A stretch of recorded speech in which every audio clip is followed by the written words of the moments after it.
Royal institute Udaipur में आप सभी का हार्दिक स्वागत है। जैसा कि आपने थंबनेल देखा, आज के इस वीडियो में हम चर्चा करेंगे कि नीट 2025 का आज जो एग्जाम हुआ है उसकी क्या कट ऑफ रह सकती है, प्लस जिन बच्चों के कम नंबर आ रहे हैं उनको आगे क्या करना चाहिए, पेपर का कैसा लेवल था, सब कुछ डिटेल में डिस्कस करेंगे। तो आइए शुरुआत करते हैं। सबसे पहले हम देखते हैं कि पेपर का लेवल क्या रहा। बायोलॉजी, केमिस्ट्री, फिजिक्स तीनों का हम देखेंगे।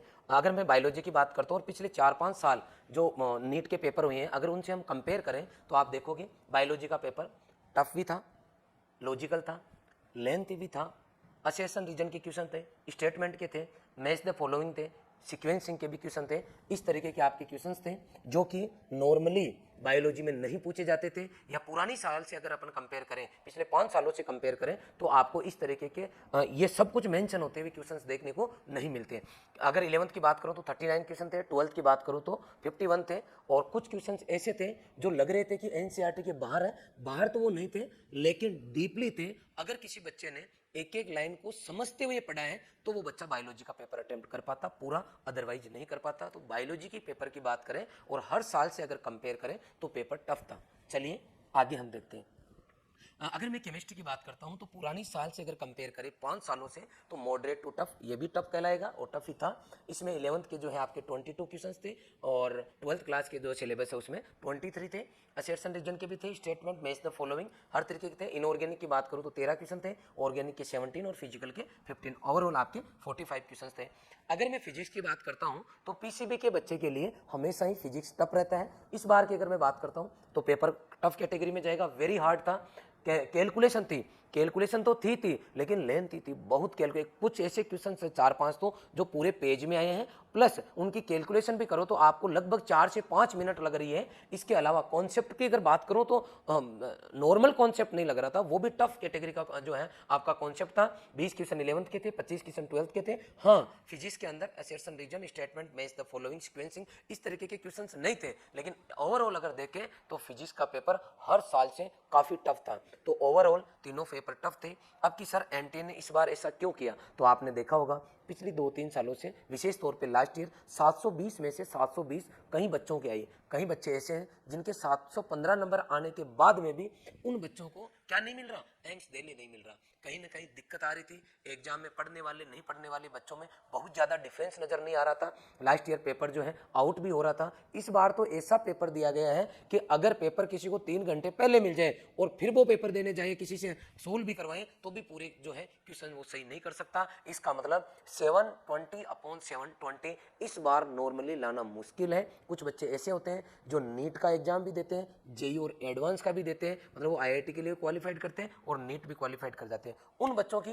फिजिक्स और केमिस्ट्री अच्छी हो सकती है, वो बच्चे पूरे में से पूरी ला सकते हैं, या 715 710 भी ला सकते हैं। लेकिन मेरा ये मानना है कि इस बार शायद ही कोई ऐसा बच्चा हो जो 700 से ऊपर जाए, क्योंकि उसके पास टाइम नहीं था। अगर कोई बच्चा अगर जेई एडवांस क्वालिफाइड करता है तो पता होना चाहिए कि उसमें टाइम ज़्यादा मिलता है, नंबर ऑफ क्वेश्चंस कम रहते हैं, इसलिए बच्चा सोच के आंसर ले आता है। यहाँ अगर सोचने जाओगे तो आपका कहीं ना कहीं नुकसान हो जाएगा। इस पेपर को बहुत ही अच्छी तरीके से देना था। मैं अक्सर कहता हूं बच्चों को कि आपके पेपर के पार्ट है, नीट में 4 पार्ट आते हैं मेन, केमिस्ट्री, फिजिक्स, जूलॉजी और बॉटनी। तो जू और बॉटनी और केमिस्ट्री और फिजिक्स, इनमें से कोई एक पेपर बहुत ज़्यादा टफ आने की संभावना हमेशा रहती है। इस बार क्या हुआ कि इनके चारों पार्ट ही लगभग टफ रहे। जूलॉजी थोड़ी सी ईजी रही, बाकी बॉटनी भी अच्छी थी, और केमिस्ट्री और फिजिक्स का तो कहना है क्या। तो ओवरऑल ऐसा बच्चा जिसको पेपर देते वक्त जिसने ये अप्रोच लगाई कि मेरे सब सब्जेक्ट अच्छे हैं, मैं एक पेपर देने आया हूँ, मेरी इतनी सी जिम्मेदारी बनती है कि मैं अच्छे से पेपर दूं, तो पेपर देने की पहली ट्रिक ये काम में आती है कि आपकी एक ही अप्रोच हो कि कम से कम समय में ओवरऑल पेपर में से इजी क्वेश्चन आप कर लो। आपके दिमाग में ये नहीं होना चाहिए था कि मेरी बायोलॉजी स्ट्रॉन्ग है, मैं बायोलॉजी में तो जो है 90 में से 80-85 जो है स्कोर कर दूंगा। अगर आपके ये सोच थी तो आप उसमें उलझ गए, कहीं ना कहीं टाइम भी चला गया, प्लस आप स्कोर भी नहीं कर पाए, उसकी वजह से आपका कॉन्फिडेंस लो हो गया। फिर केमिस्ट्री भी आपकी उम्मीद के अकॉर्डिंग नहीं थी, फिर फिजिक्स तो आपकी लगभग 0 हो गई। कई ऐसे बच्चे जिनका पेपर ही छूट गया क्योंकि वो उस टेक्निक पे काम ही नहीं कर पाए कि अगर पेपर टफ आता है तो कट ऑफ नीचे जाती है। और आप देखोगे जो हमारी टीम ने मिलकर एनालिसिस किया है और उसको आप अच्छे से देखोगे तो आपको पता चलेगा कि इस बार कट ऑफ काफी कम जा रही है। अब कई बच्चों को ये पछतावा हो रहा है, वो रिग्रेट फील कर रहे हैं कि खास मैं पेपर में टेंशन नहीं लेता, मैं पूरे पेपर को धीरे धीरे कवर कर देता और बिना टेंशन के इजी क्वेश्चन कर लेता, तो आराम से मैं इस कट ऑफ को क्लियर कर जाता। लेकिन कहीं ना कहीं मैंने मिस्टेक कर दी, मैं कहीं ना कहीं टेंशन में आ गया। और कहीं ना कहीं बच्चों के वो दिमाग में रहता है कि नीट का मतलब 650, नीट का मतलब 650, तो जो हवा मार्केट में बना हुआ था उसकी वजह से भी कहीं ना कहीं बच्चे जो है डिमोरलाइज हुए। और जिस बच्चे ने पहले फिजिक्स कर ली गलती से, उसको तो मान के चलो कि वो तो शुरू के 10-15 मिनट में फ्री हो गया। अब हम जो पेपर आया है, जो जिस तरीके का पेपर आया है, उसके अकॉर्डिंग हमारी टीम ने कड़ी मेहनत की है और हमने पूरा एनालिसिस किया है कि इस बार क्या कट ऑफ जा सकती है। तो जनरल की कट ऑफ की अगर मैं बात करता हूँ, तो बायोलॉजी में एक बच्चा 90 में से 82 83 क्वेश्चंस तक पहुंच सकता था। केमिस्ट्री में हमारे अकॉर्डिंग, क्योंकि केमिस्ट्री और फिजिक्स में अराउंड, केमिस्ट्री में 10 क्वेश्चन और फिजिक्स के अंदर मान के चलो अराउंड 15 क्वेश्चन ऐसे थे जो आपको लगभग छोड़ने थे, या तो टाइम की वजह से या फिर कॉन्सेप्ट की वजह से आपको छोड़ने थे। अरे नहीं सर मेरे केमिस्ट्री में 38 सही हो गए, तो बेटा दूसरे जो सिंपल थे ना वो छूट गए होंगे। आपको ये दिमाग लगाना था कि कम से कम टाइम में मैं इजी से इजी क्वेश्चन कर लूं, ताकि आपका टाइम बचे और आप पूरे पेपर में से इजी छांट पाओ। तो एवरेज जो हमारा मानना है, एग्री इस केमिस्ट्री में बच्चा जो है 32 to 34, फिजिक्स के अंदर 28 to 29, क्योंकि फिजिक्स के अंदर 15 क्वेश्चन तो आपको सीधे ही छोड़ने थे एक बार, तो आप लगभग यहाँ तक पहुंचते। इसके बाद में टोटल क्वेश्चन की अगर बात करता हूँ मैं, जनरल का बच्चा 140 से 146, मतलब 140 मिनिमम, तो 140 क्वेश्चन अगर कट पीट के उसके बैठते हैं तो 560 नंबर कट ऑफ जाती है जनरल की। और अगर ज़्यादा से ज़्यादा मानो तो 584, 584, मतलब एक जनरल कैटेगरी के बच्चे के अगर 584 मार्क्स आ रहे हैं तो 101% अकॉर्डिंग टू रॉयल टीम उसको मेडिकल कॉलेज मिलेगी। ऐसे ओबीसी वाले बच्चे को 560 से 572, अगर मैं बात करता हूँ ईडब्ल्यूएस की 562 568, एससी कैटेगरी का अगर कोई बच्चा है तो 462 472, एसटी का बच्चा है तो 442 452। इस कट ऑफ के अंदर कोई बच्चा आ रहा है तो मेरे ख्याल से उस बच्चे को चिंता नहीं करनी चाहिए, वो बच्चा डेफिनेटली इस बार मेडिकल कॉलेज में जाएगा।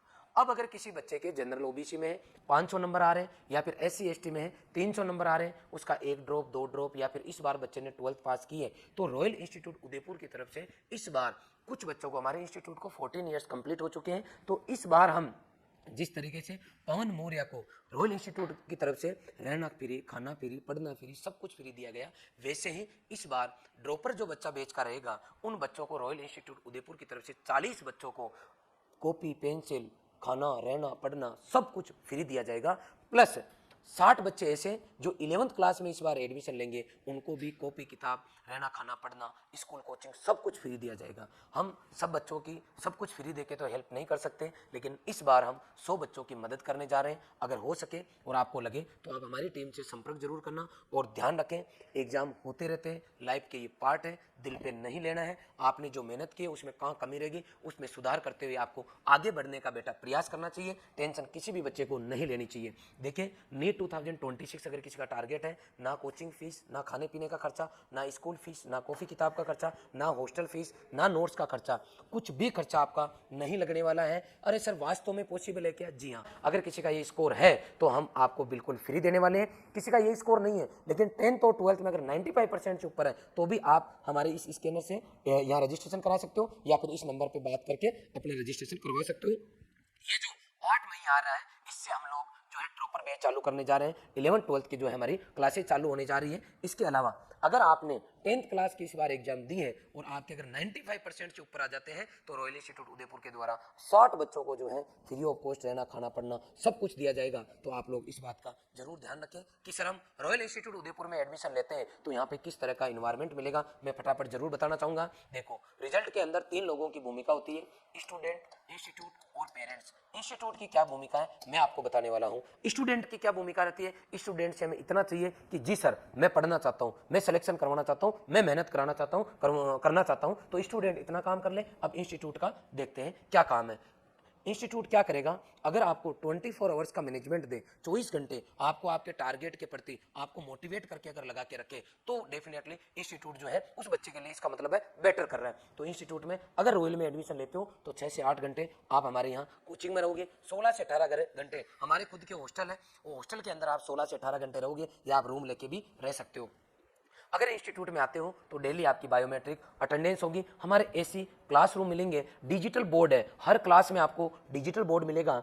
और हमारी ये जो स्टाफ मेंबर्स है, जो फैकल्टीज है, इनको पढ़ाने का लंबा अनुभव रहा है और आप एवरेज इनको निकालोगे तो 10 साल प्लस का एक्सपीरियंस है। और देश के जितने भी नामचीन इंस्टीट्यूट है उन सब में इनको मैक्सिमम को पढ़ाने का एक्सपीरियंस है। पढ़ाने के बाद में लेटेस्ट आपको यहाँ से मॉड्यूल्स मिलेंगे। उसके अलावा जब आपको डाउट आएंगे तो हमारे डाउट सेशन मिलेंगे। एक चीज़ और बताऊंगा, हमारी सभी क्लासेज हाइब्रिड मॉडल पे है, मतलब आप यहाँ जो क्लास देख रहे हो ऑफलाइन की, वो क्लास रिकॉर्ड होती है, वो लाइव भी रहती है प्लस रिकॉर्ड होती है। आप रिकॉर्डेड फॉर्मेट में भी उस क्लास को देख सकते हो, बाद में रिवीजन कर सकते हो। आगे की अगर मैं बात करता हूँ तो कंटिन्यू हमारे इंस्टीट्यूट में मोटिवेशनल सेशन होते हैं। इसके अलावा यहाँ पीटीएम होती है, पेरेंट्स टीचर मीटिंग, अगर जरूरत पड़ती है, कोई बच्चा टेंशन में नहीं रहे, इसलिए हमारी तरफ से पूरा प्रयास किया जाता है। इसका मतलब 6 से 8 घंटे में बच्चे की बायोमेट्रिक अटेंडेंस, ऐसी classroom, digital board, royal faculty experience, इसके अलावा DPP exercise sheet, doubt counter, test भी जो है यहाँ पे 2 तरह के होते हैं। अगर 11th-12th का बच्चा है तो सब्जेक्टिव ऑब्जेक्टिव दोनों होंगे, ड्रॉपर बैच का है तो केवल ऑब्जेक्टिव होंगे, मोटिवेशनल सेमिनार और पेरेंट्स टीचर मीटिंग।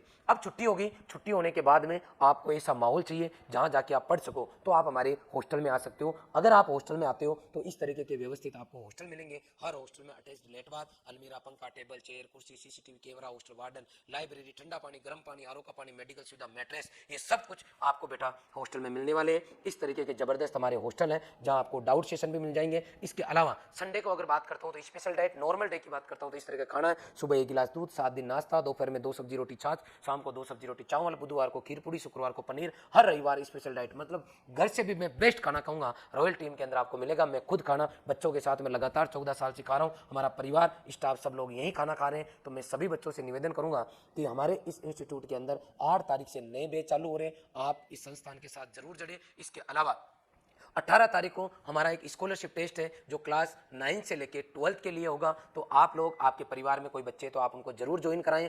मैं सभी बच्चों से रिक्वेस्ट करूंगा कि इस बार यदि आप डॉक्टर बनने में कहीं ना कहीं कुछ नंबर से बच रहे हो तो एक बार आप इस रॉयल टीम के साथ जरूर जुड़े। अगर आपके परिवार में आज तक कोई डॉक्टर नहीं बना है तो पहला डॉक्टर आपके परिवार में आपको बनाने के लिए हमारी रॉयल टीम अपनी जी जान लगा देगी और आपको मोटिवेट करके आपके लक्ष्य तक पहुंचाने की पूरी कोशिश करेगी। ये संस्थान उदयपुर में है, आप एक बार इस संस्थान में आए, विजिट करें, हमारी टीम से संपर्क करें और सब कुछ बेस्ट लगे तो हमें सेवा का मौका दें। आपने ये पूरा वीडियो देखा, इसके लिए आपका बहुत बहुत आभार।